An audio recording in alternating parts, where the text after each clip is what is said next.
Well, hello, everyone. I'm Matt Erickson, Senior Research Analyst with Terrain, with Mark Rosenbaum, Senior Analyst for Grains and Oilseeds. We're here with you today. We want to give you kind of some insights and some market intelligence with regard to an overall U.S. economic outlook, kind of some indicators with regard to what we can expect for 2025 and 2026. We're kind of going to do this in two directions here. I'm going to give a little bit of a macroeconomic update, kind of an update with regard to where we are in the overall U.S. economy, kind of give a little bit of an interest rate outlook, what producers can expect here as we navigate 2025, head into 2026. And so we'll get started here. I think when we think about one of the things right now that's really gained a lot of attention is overall economic growth. And the chart here, basically, I've got quarterly economic growth from 2021 to quarter two 2025. And what you can see here on this chart, it's been kind of a roller coaster when we think about overall US GDP. We started off the first quarter in 2025 at a negative 0.5% annualized change. And the second quarter, we saw an increase to 3% annualized growth. And one of the things I think is really important for us to take a look at during the first two quarters of this year is just overall the net drag that we saw from overall net exports going from quarter one to quarter two, as folks in the U.S. economy we're trying to get ahead of these tariffs and kind of purchasing in bulk some of these imports that they require for their business. And if we think about this red line here under that 0.5% contractionary number, I mean, folks, this was the largest drop or the largest kickback of net exports that we've seen in history. And so this bounce back here with regard to net exports increasing for quarter two, that was kind of expected with regard to what we saw for the quarter two numbers. So again, quarter two was really led by two kind of variables in my view. One was the decrease in imports, which contributed to positive growth within quarter two GDP. But also, if we think about just how resilient the consumer has been, I mean, folks, consumption makes up about 70% of US GDP historically. And if we think about the backbone of the US economy, it's with the US consumer.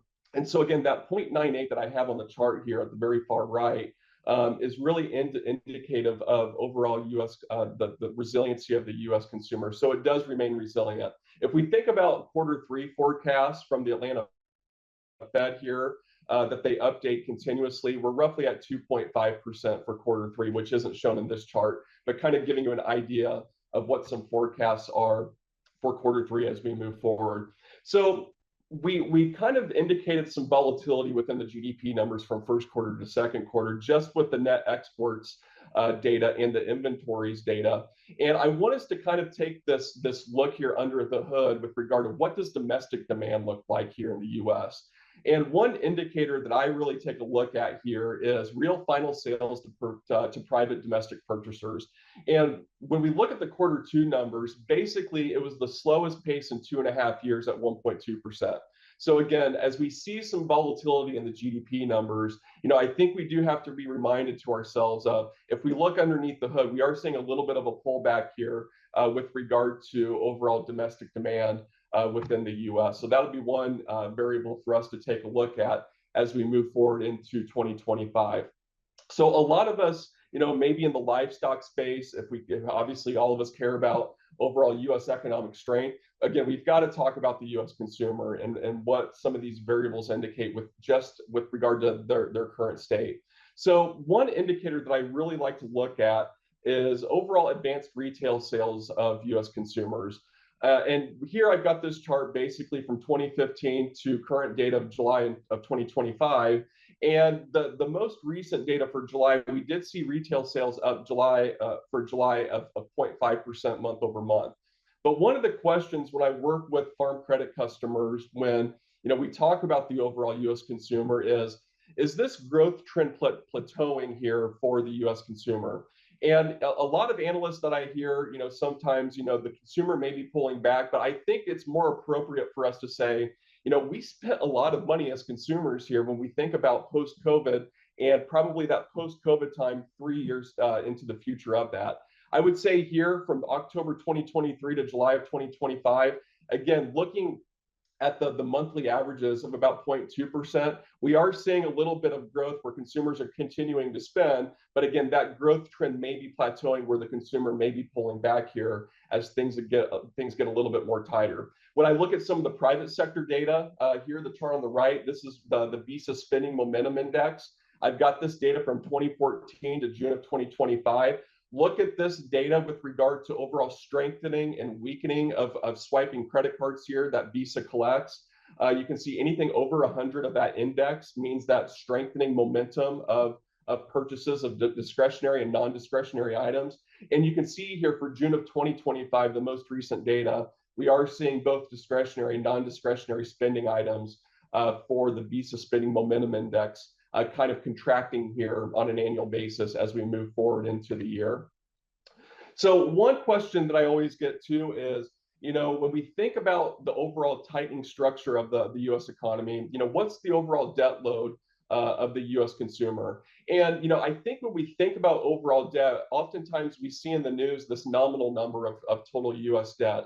And that number is at a record high, but I think it's appropriate for us to really understand how much inflation has taken a hold of overall debt balances here for the U.S. consumer. And you can see here currently right now the total overall debt load for the U.S. consumer from the New York Federal Reserve is currently at $1.21 trillion if we adjust this for inflation. It's just a little bit south of what we saw during Q4 of 2008 during the financial crisis.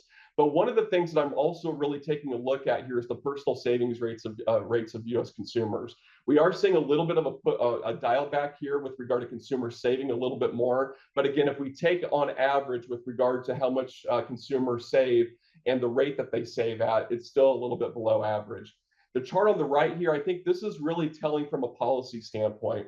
We think about, this transition into serious delinquencies of 90 plus days by debt type. And I think the one that probably stands out like a sore thumb here is overall student debt. And if we think about from a policy perspective over the past 3+ years, we have seen student debt kind of at a pause here with regard to payback of those student loan debts.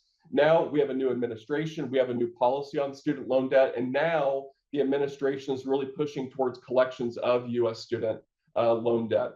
You can see that spike there going up to about 13% of the balance of student loan debts are considered into serious delinquency.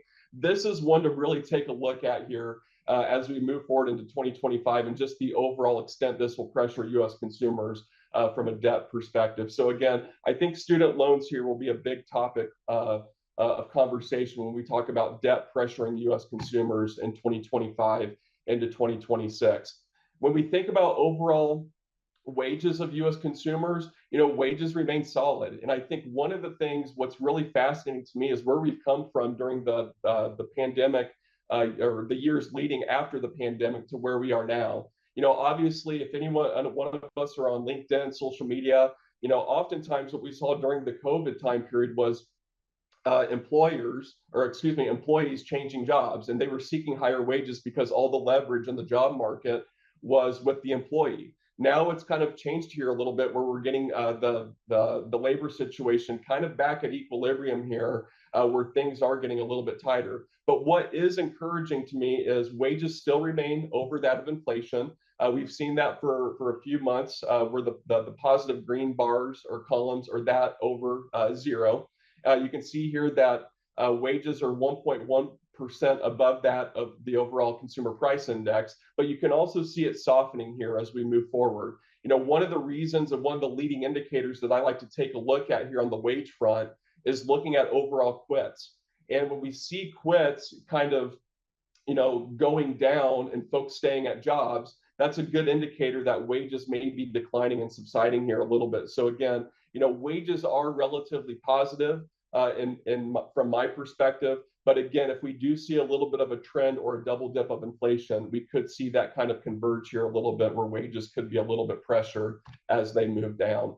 So my question to you all here as you kind of follow along the macroeconomy is, one, I think a lot of questions here as we're in August and we move into September and go through Q4 of 2025 is the Fed in a good place to start lowering rates?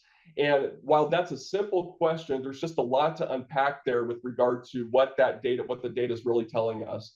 And here, the chart that I've got here is the preferred inflation measure from the Fed that they like to take a look at. That's the personal consumption expenditures index. I've got that data from 2019 to the current most data here for 2025.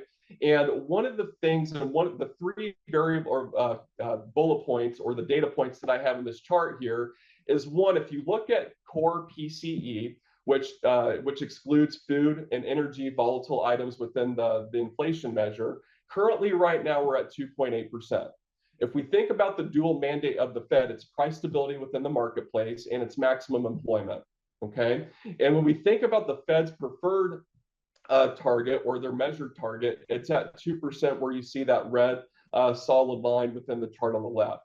However, when we hear continuous comments from the Fed chairman or Fed Chairman Powell, it's not just one inflation measure or one inflation data point that we've got to take a look at. We've got to look at consistent multiple months worth of data in the short term and more towards the long term that's trending down to that 2% level. And you can see here currently right now, the one most recent data point of the core inflation index for PCE, we're currently at 2.8%. We did see a little bit of a tick up there month over month.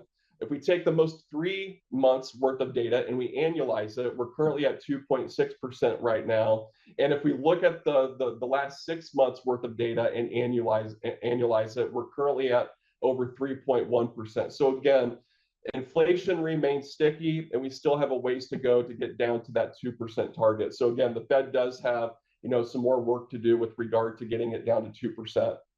The chart here on the right, I think, is really, this is the one chart I think that's gotten pretty solid headline news here recently. And this is the monthly job creation data that the Bureau of Labor Statistics puts out.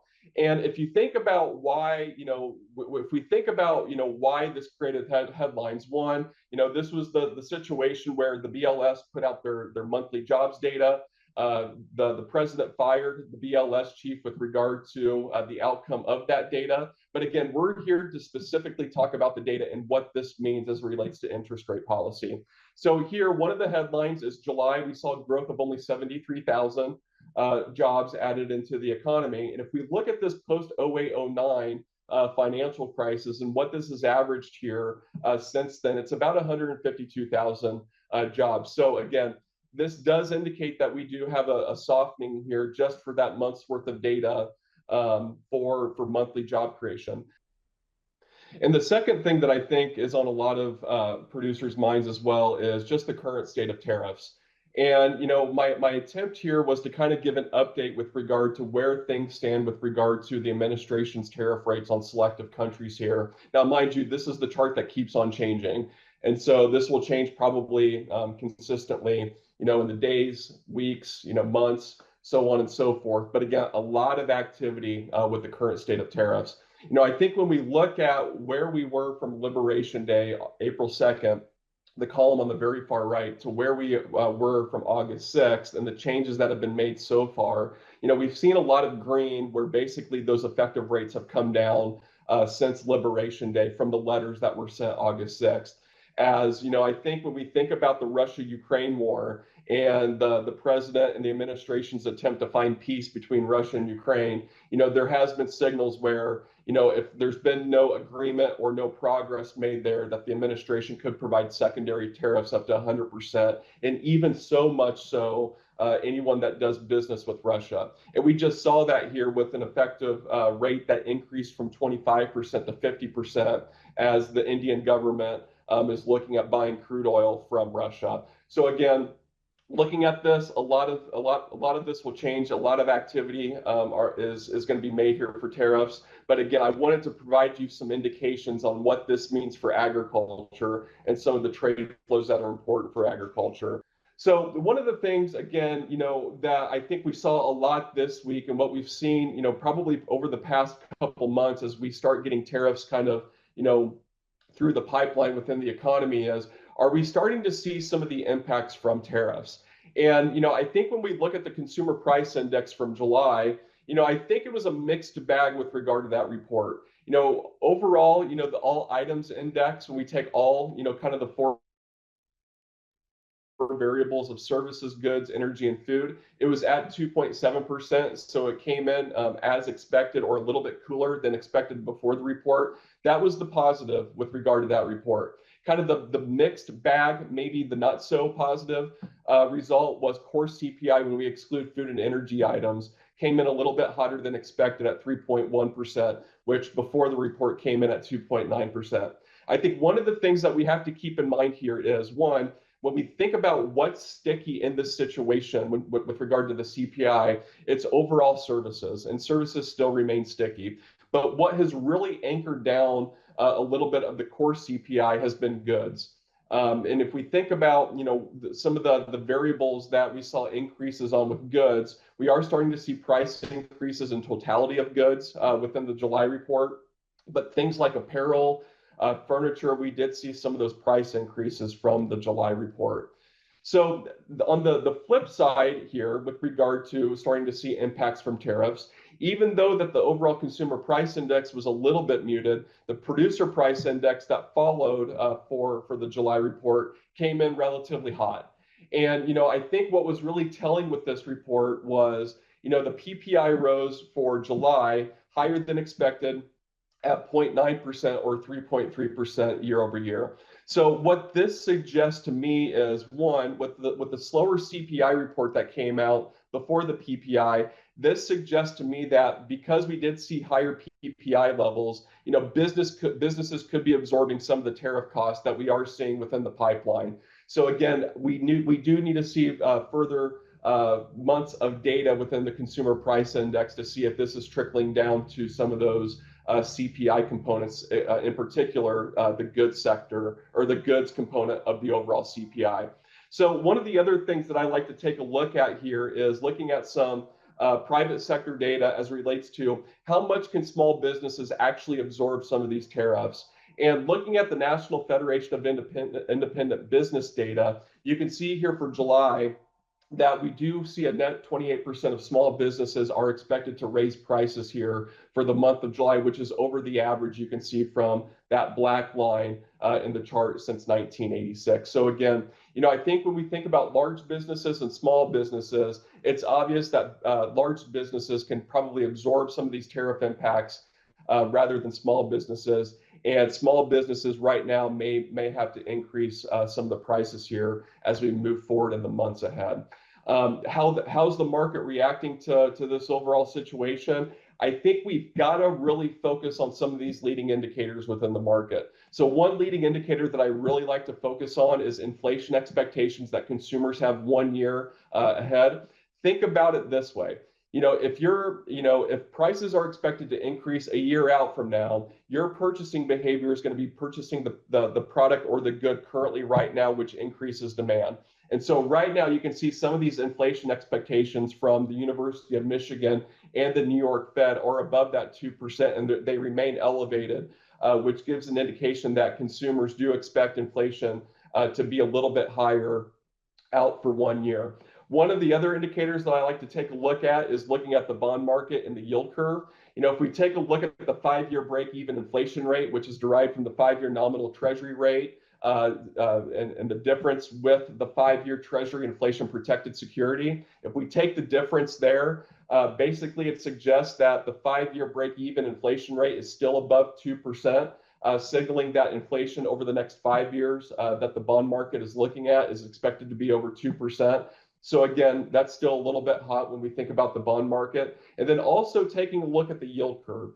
And what's interesting to me is when we take a look at the yield curve, we've been in kind of this inverted situation where some of these shorter term yields are exceeding that of longer term yields. Now we've seen that kind of increase here a little bit, but it's kind of flatlined here where we've got the 10-year and the 3-month yield curve kind of flatlining, which suggests to me that one, the market's kind of creating this economic uncertainty, and they're kind of signaling this economic slowdown as kind of these stagflation fears start to get a little bit into the marketplace. But again, I don't think right now we're talking about a period of stagflation like we saw back in the early 70s through the early 80s. But again, the market is sensing here a little bit that we could see a little bit of slowdown driven by some of these policy items. So overall, when we think about the Fed's decision and kind of where they have real rates right now, if we look at the Fed funds effective rate, inflation adjusted, you can see here that it's over the long run neutral rate that the Fed has in place. So if we take a look at the dot plot here,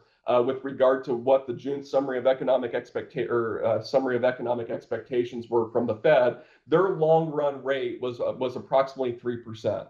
When we think about subtracting 2% inflation of that, basically we're in this range between 1 and 1.5%. And here you can see, if you follow the red line here, which is the Fed funds effective rate, inflation adjusted, we do remain above the Fed's long-term rate, with regard to kind of their overall view of interest rates. So that suggests to us that, one, the Fed still remains restrictive in their stance on monetary policy.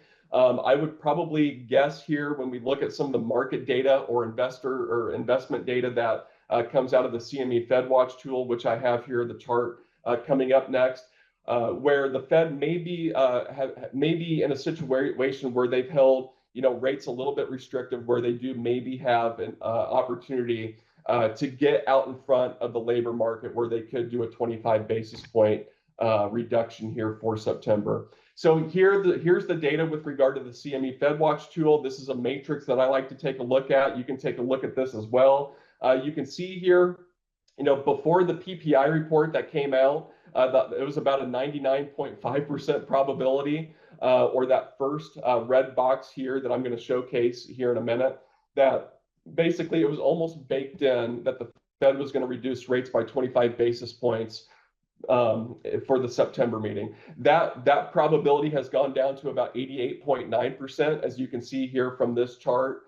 Here we're currently at 4.25% and 4.5% with regard to their target rate. The expectation here is that the market still projects the Fed to decrease rates by 50 basis points in total for 2025.